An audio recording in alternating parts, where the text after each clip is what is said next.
आज करके कर्ज का दरवाजा भी बंद। वज़ीर ख़ारजा बिलावल भुट्टो SCO इजलास में शिरकत के लिए भारत जाएंगे। जो IMF का जो मामला है, रातों को मैं वो लफ्ज़ तो नहीं इस्तेमाल करूंगा, ये कहूंगा कि नींदें हराम करके 4 और 5 मई को जो SCO की मीटिंग चल रही है गोवा में, इंडिया में, वहां पर बिलावल भुट्टो जरदारी भी जाएंगे। आपकी काम पे टांग जाती हैं। जैसे कि आप जानते हैं कि IMF ने नई शर्तें लगा दी हैं। पहले कहा था जी $3 बिलियन की बात की थी, अब उन्होंने कहा कि 6 बिलियन करें। बिलावल भुट्टो जरदारी की वफ़द के हमरा आइंदा माह भारत के शहर गोवा रवानगी होगी। अरे भाई, मईशत चलानी नहीं आती तो वजीर क्यों बनते हैं? सबसे पहले आपका हमसाया आपके साथ काम आता है, उसके साथ बना कर रखने चाहिए। आपको नहीं लगता कि इस वक्त अगर हमें कोई एड नहीं दे रहा या हमारी कोई मदद नहीं कर रहा तो हमें इंडिया के साथ ताल्लुकात बेहतर करने चाहिए? 282 रुपए जो लीटर है उस पर भी पेट्रोल सस्ता लग रहा है, तभी तो इसे पहले मरहले में बढ़ाकर 370 रुपए लीटर करने की मनसूबाबंदी कर रहे हैं। बिलावल ने इंडिया जाना है तो जियो इकोनॉमिक्स की बात है, तो फिर इंडिया के साथ जियो इकोनॉमिक्स के लेंस से देखो ना भाई। जब पिछले 30 साल से दुकान ही टेररिज्म की बेच रहे हैं, चला रहे हैं, बल्कि वो प्रमोट करते हैं, वो कहते हैं देखो 265 अटैक है, 262 अटैक है, हमें पैसे दो।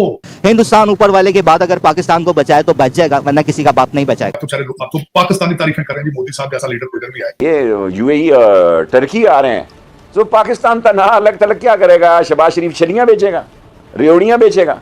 एक तरफ हमने ये देखा कि जो ब्रिक्स है उसमें ये कहा गया कि कोई 20 कंट्रीज ऐसी हैं कि जो उसकी मेंबरशिप लेना चाहते हैं, उसमें शामिल होना चाहते हैं। उसके ऊपर देखा जा रहा है कि वो कौन से कंट्रीज हैं और उनको शामिल किया जाएगा। उसमें भी पाकिस्तान नहीं शामिल होने के लिए कोई मेंबरशिप नहीं। बेतहाशा महंगाई का जो आवाम को सामना करना पड़ रहा है और मुल्की मईशत दिवालिया होने के धाने पर खड़ी हुई है कि जी उसमें इंडिया है, तो ये मैंने कहा था कि एक वक्त ऐसा आएगा कि आपको इस दुनिया में कोई फोरम ऐसा मिलेगा ही नहीं जिसमें इंडिया नहीं होगा। वैसे साहब, क्या हम किसी भी जगह पर नहीं होना चाहते? पाकिस्तान, इसमें कोई शक नहीं कि इस वक्त बहुत एक कशीदा और क्रूशल किस्म के स्टेज से गुजर रहा है। और उन्होंने लिखा है कि हम अपनी प्रोडक्शन को वापस करते हैं और हम कहते हैं कि पाकिस्तान 2024 में सॉवरेन डिफॉल्ट में चला जाएगा। अब तक तो कोई ऐसा दौर नहीं रहा है जहां पाकिस्तान इस तरीके से बिल्कुल अलग थलग, बल्कि दीवार से लगाना जिसको कहते हैं। यानी यार बकवास की आप इंतहा देखिए। माजरत के साथ में अल्फाज इस्तेमाल नहीं करना चाह रहा। रोशनियों का शहर की रांची, बातें आ रही हैं, 20 एप्लीकेशंस आ गई हैं, लेकिन इंटरेस्टिंगली उस लिस्ट में पाकिस्तान। नमस्कार दोस्तों, स्वागत है आपका आपके चैनल EFC to Z में। दोस्तों, भारत में इस समय SCO की मीटिंग चल रही है और इस समय भारत में प्रमुख देशों के रक्षा मंत्री भारत आए हुए हैं। SCO में संघाई कॉर्पोरेशन के तहत जितने भी देश उसमें पार्टिसिपेट करते हैं, उन सबके रक्षा मंत्री भारत में आए हुए हैं। और इस दौरान एक बहुत बड़ी घटना सामने आई है। जी हाँ, भारत के रक्षा मंत्री राजनाथ सिंह ने चीन के रक्षा मंत्री से हाथ मिलाने से इनकार कर दिया और उसकी ऐसी बेइज्जती की है कि इसकी तस्वीर देखते ही बनती है। चीन को उसकी ही भाषा में मुंह तोड़ जवाब दिया है। तो वहीं दूसरी ओर रसिया के रक्षा मंत्री के साथ नरेंद्र मोदी ने अलग से मुलाकात की। राजनाथ सिंह ने उनसे हाथ भी मिलाया, गले भी मिले, पूरी तरह जैसे मेहमान का स्वागत किया वैसे स्वागत किया। और चीन को उसी की औकात में बात की, जैसे कि वो हरकतें करता है वैसे ही उसको जवाब दिया। क्योंकि पुंछ में जो भारतीय सैनिकों पर हमला हुआ है उसमें मेड इन चाइना बुलेट्स का इस्तेमाल हुआ है।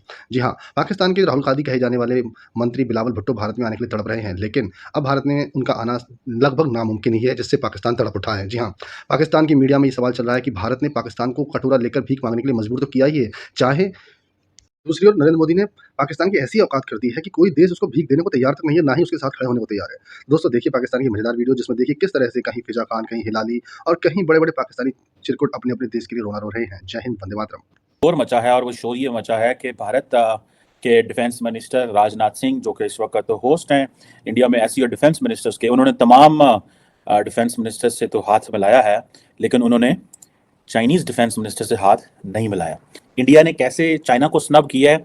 India has sent a strong message to China during the first meeting of defence minister. और इस वक्त सारे डिफेंस मिनिस्टर जो हैं SCO के, शंघाई कोऑपरेशन ऑर्गेनाइजेशन के, वो इंडिया में बैठे हुए हैं और पाकिस्तानी डिफेंस मिनिस्टर और लीडरशिप मुंह सुजा के यहाँ बैठी हुई है। It's a very big statement जो भारत ने दिया है, बहुत ही तगड़ा स्टेटमेंट, बहुत ही बड़ा स्टेटमेंट दिया है। साथ साथ एक और मीटिंग है इरानियन और जो इंडियन डिफेंस मिनिस्टर के दरमियान हुई है, जिसमें वो कहते हैं जी कि हम तो कल्चरल, लिंग्विस्टिक और सिविलाइजेशनल कंट्रीज हैं और हमारे तो बड़े पीपल टू पीपल कॉन्टैक्ट हैं। और पाकिस्तान ने कैसे अपॉर्चुनिटीज मिस की हैं। यस, मर रहे हैं लोग, क्यूज में खड़ रहे हैं और आटा नहीं मिल रहा है। एक तरफ ये बातें हो रही हैं कि इंडिया जो है उसको तो नेटो मेंबरशिप ऑफर कर रहा है, दूसरी तरफ पाकिस्तान में ये भी चहमगाइयां हो रही हैं कि चाइना पाकिस्तान को क्या ऑफर करेगा। उधर नेटो की मेंबरशिप, चाहे सिक्योरिटी काउंसिल में permanent seat, they have aim high. उनकी जरूरतें भारत के लिए, हमारी जरूरतें लंदन। पाकिस्तान की जो सियासत है ना, ये बड़ी खौफनाक है। आपको शायद याद होगा कि इसी पुलवामा के बारे में नवाज शरीफ साहब ने एक बयान दिया था जी, और भारत को सपोर्ट किया था और कहा था कि हमने, हमारी तरफ से ये हुआ है, ठीक। और वो बड़ा खौफनाक स्टेटमेंट था और जिसको बकायदा भारत के टीवी चैनल ने बकायदा उसको नशर किया था। आपको शायद याद होगा कि इस स्टेटमेंट को बकायदा कुलभूषण की जो केस था उसके अंदर बकायदा उसकी वीडियो चलाई गई थी जी। जब इस तरह पाकिस्तान की अपनी जड़ें खोदने वाले लोग बैठे हों तो आप क्या रोना रोएंगे बाकी तरफ। एक ही दिन 1947 को इंडिया पाकिस्तान बने या अलग हुए या जो भी आप कह सकते हैं, सिलसिला चलता रहा, 75 ईयर्स हो गए। लेकिन आज एक बात, ये आज की बात नहीं, वैसे ये रूटीन में कुछ ना कुछ चल रहा होता है, लेकिन आज ट्विटर के ऊपर अभी मैं थोड़ी देर पहले देख रहा था, लोग लिख रहे हैं कि जी एक ही दिन बने हुए मुल्क, वहां पे इलेक्ट्रिक मर्सिडीज बन रही है, और कहते हैं हम हंसा करते थे उनकी जो मारुति सुजुकी या फिर टाटा की बनी हुई अजीब शक्ल की गाड़ियां होती थी, और कहते हैं हम इंपोर्ट करते थे गाड़ियां जापान से उस वक्त। आज हमारे पास क्या और उनके पास क्या, वो अपनी मर्सिडीज वहां पे प्रोड्यूस कर रहे हैं, और हम उससे भी गए जो यहाँ पे हम प्रोड्यूस क्या करते थे, या असेंबलिंग हुआ करती थी, और आटे की लाइनों में हम लोग लगे हुए हैं, वो मर्सिडीज बना रहे हैं इलेक्ट्रिक।